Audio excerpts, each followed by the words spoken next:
مدینے کو جائے جی چاہتا ہے۔ تاریخ مدینہ منورہ پر مشتمل پروگرام سماعت فرمائیں۔ مدینے کو جائیں، تحقیق مکتبہ دارالسلام، آواز و پروڈیوسر عرفان بھٹی۔ کون ایسا مسلمان ہوگا بشرطے کہ وہ سچا مومن ہو کہ جس کے دل میں ہر وقت مدینۃ الرسول صلی اللہ علیہ وسلم کا شوق انگڑائیاں نہ لے رہا ہو، اور کون وہ مسلمان ہوگا کہ جس کا دل مدینہ منورہ کی محبت سے ہر وقت سرشار نہ رہتا ہو اور اس کا گوشت پوست اس محبت سے معمور نہ ہو۔ اور یہ کوئی تعجب کی بات نہیں، جناب رسول اللہ صلی اللہ علیہ وسلم نے مدینہ منورہ کے بارے میں ان مبارک الفاظ سے دعا فرمائی ہے: اے اللہ، ہمارے دلوں میں مدینہ کی محبت اسی طرح جاگزیں فرما جیسے مکہ کی محبت ہے، بلکہ اس سے بھی زیادہ۔ لہٰذا اس مبارک دعا کی قبولیت کے نتیجے میں مدینہ منورہ ہر مسلمان کو روئے ارض کے تمام مقامات سے محبوب ترین ہے۔ پھر مدینہ منورہ جناب رسول اللہ صلی اللہ علیہ وسلم کی مقدس ہجرت گاہ ہے۔ اس نے آپ صلی اللہ علیہ وسلم کو ٹھکانہ مہیا فرمایا، آپ کی دعوت کو پھیلایا، آپ کے دین کی نصرت و مدد کی، اور اس کے باسیوں نے اپنی جان، مال اور اولاد قربان کر کے آپ کی حفاظت فرمائی، حتیٰ کہ اللہ عز و جل نے آپ کو غالب فرما دیا۔ لہٰذا مدینہ منورہ کی فضیلت کوئی مخفی امر نہیں، بلکہ اس دین کی نصرت اور امداد میں اس کے ایسے عظیم کارنامے ہیں کہ جن کا انکار ممکن نہیں۔ نیز مدینہ کی پاک سرزمین نے نبی کریم صلی اللہ علیہ وسلم کے جسد اطہر کو اپنے اندر سمو رکھا ہے، جس سے اس کو 4 چاند لگ گئے ہیں۔ پھر اس میں آپ صلی اللہ علیہ وسلم کی عظیم مسجد بھی ہے کہ جس سے اس کی طہارت کی کوئی حد نہیں رہی۔ ان 2 امتیازات کی بنا پر یہ مقدس شہر کمال کے رتبے پر پہنچ چکا ہے، اور اس کی محبت و عظمت اور قدر و منزلت مسلمانوں کے دلوں میں اپنے عروج پر ہے۔ مدینہ منورہ میں خیر ہی خیر ہے، اس میں اعمال کا ثواب کئی گنا بڑھ جاتا ہے۔ مدینہ منورہ کے روحانی مرکز مسجد نبوی میں پڑھی ہوئی ایک نماز مسجد حرام کے سوا تمام دوسری مساجد میں پڑھی ہوئی نماز سے 1000 درجے افضل ہے۔ مدینہ منورہ کے راستوں پر فرشتے مقرر ہیں، لہٰذا اس میں طاعون اور دجال کا داخلہ ناممکن ہے۔ مدینہ منورہ میں روضۃ من ریاض الجنہ جیسی مقدس جگہ ہے۔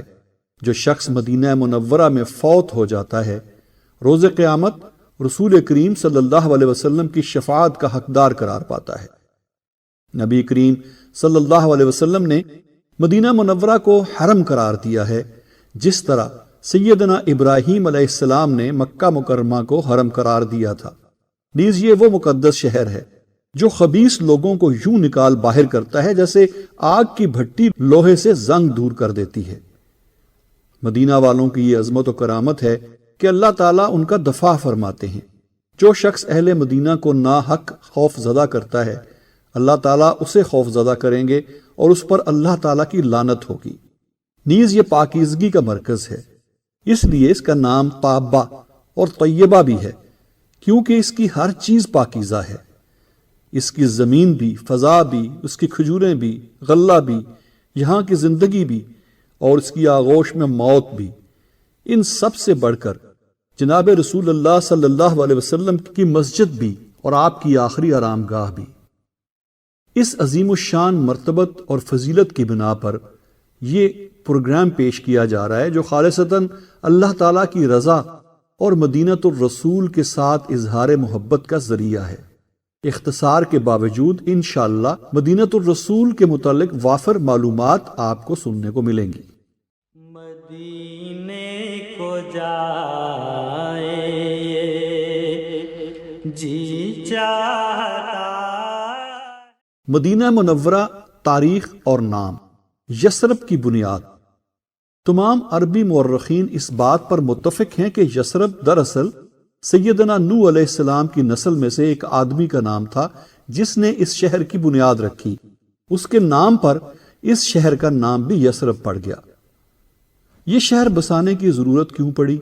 ایک روایت کے مطابق طوفان نوح کے بعد سیدنا نوح علیہ السلام کے بیٹے جس علاقے میں ٹھہرے وہ علاقہ آہستہ آہستہ ان کی رہائش کے لیے تنگ ہو گیا، تو ان میں سے بہت سے لوگ کسی نئی جگہ کی تلاش میں مغرب کی طرف چل پڑے جہاں وہ اطمینان سے زندگی گزار سکیں۔ ان میں سے ایک قبیلہ عبیل اس علاقے میں پہنچا جہاں بعد میں یثرب آباد ہوا۔ اس علاقے کا وافر پانی، اس کے درخت اور وسیع پتھریلے میدان جو اس کی حفاظت کا قدرتی ذریعہ تھے ان کو بہت بھائے، اس لیے وہ یہیں فروکش ہو گئے۔ مدینے کو جائے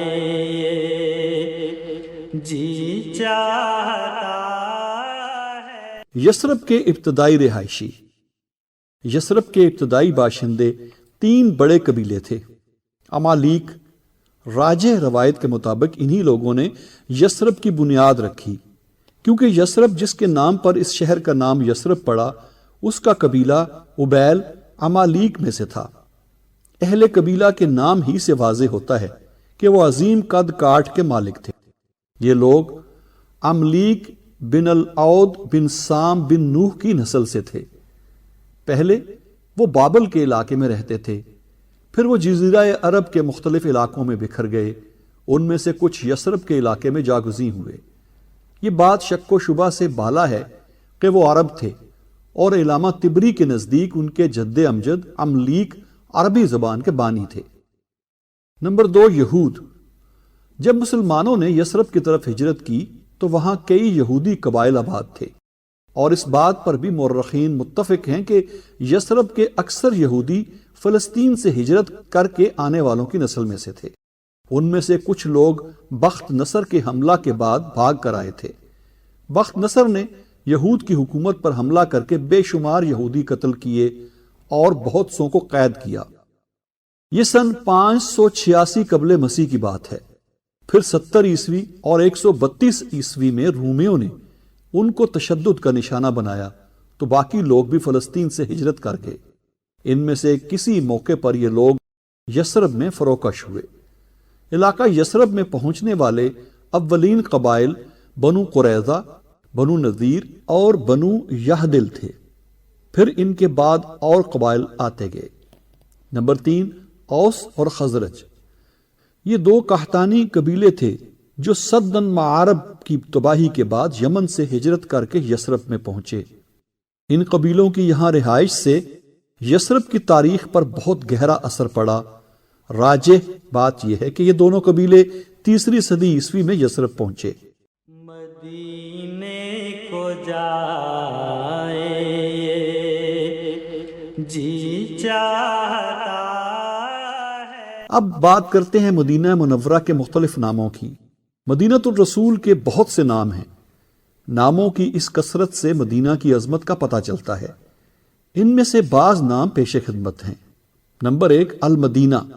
یہ اس شہر کا سب سے مشہور نام ہے کیونکہ جناب رسول اللہ صلی اللہ علیہ وسلم نے یہاں ہجرت فرمائی، حتیٰ کہ یہیں مدفون ہوئے۔ نمبر 2، طابہ۔ مدینہ کو طابہ بھی کہا جاتا ہے۔ جناب رسول اللہ صلی اللہ علیہ وسلم نے فرمایا، اللہ تعالیٰ نے اس پیارے شہر کا نام طابہ رکھا ہے۔ طابہ اور طیبہ، طیب ان کے معنی میں ہیں کیونکہ آپ صلی اللہ علیہ وسلم کی برکت سے یہ شہر شرک سے پاک ہو گیا، اور ہر پاک چیز کو طیب کہا جاتا ہے۔ نمبر 3، یثرب۔ یہ اس شہر کا اولین نام ہے۔ پہلے ذکر ہو چکا ہے کہ یہ نام اس شخص کے نام پر پڑا کہ جس نے اس شہر کی بنیاد رکھی تھی۔ پھر جناب رسول اللہ صلی اللہ علیہ وسلم نے اس کا یہ نام تبدیل فرما کر المدینہ رکھ دیا۔ ممکن ہے تبدیلی کی وجہ یہ ہو کہ لغت میں یثرب کے معنی ملامت، فساد اور خرابی ہے۔ صحیحین میں سیدنا ابو موسیٰ اشعری رضی اللہ تعالیٰ عنہ سے روایت ہے کہ نبی کریم صلی اللہ علیہ وسلم نے فرمایا، میں نے خواب میں دیکھا کہ میں مکہ مکرمہ چھوڑ کر ایسے علاقہ کی طرف ہجرت کر رہا ہوں جس میں کھجوروں کے درخت بہت زیادہ ہیں۔ میں نے سمجھا شاید یہ یمامہ یا حجر ہو، لیکن معلوم ہوا کہ یہ مدینہ یعنی یثرب ہے۔ ابو عبیدہ لغوی نے فرمایا یثرب پورے علاقے کا نام ہے، مدینہ منورہ تو اس کا ایک حصہ ہے۔ علامہ یاقوت حموی نے معجم البلدان میں لکھا ہے اس شہر کے 29 نام ہیں: المدینہ، طیبہ، طابہ، المسکینہ، العذراء، الجابرہ، المحبہ، المحیبہ، المحبورہ، یثرب، الناجیہ، الموفیہ، اکالۃ البلدان، المبارکہ، المحفوفہ، المسلمہ، المجنہ، القدسیہ، العاصمہ، المرزوقہ، الشافیہ، الحیرہ، المحبوبہ، المرحومہ، جابرہ، المختارہ، المحرمہ، القاسمہ، تبابہ۔ نیز نبی صلی اللہ علیہ وسلم کی دعا کہ اے میرے رب مجھے اچھی جگہ داخل فرما اور اچھی طرح یہاں سے نکال۔ اس کے بارے میں بعض ائمہ کا قول ہے کہ مدخلہ صدقن سے مراد مدینہ منورہ اور مخرجہ صدقن سے مراد مکہ مکرمہ ہے۔ مدینے کو جائے جی چاہتا ہے۔ ابھی آپ تاریخ مدینہ منورہ پر مشتمل پروگرام سماعت فرما رہے تھے۔ مدینے کو جائیں، تحقیق مکتبہ دارالسلام، آواز و پروڈیوسر عرفان بھٹی، ریکارڈنگ انجینئر واجد محمود، پیشکش رفا FM 102.2۔ جی چاہتا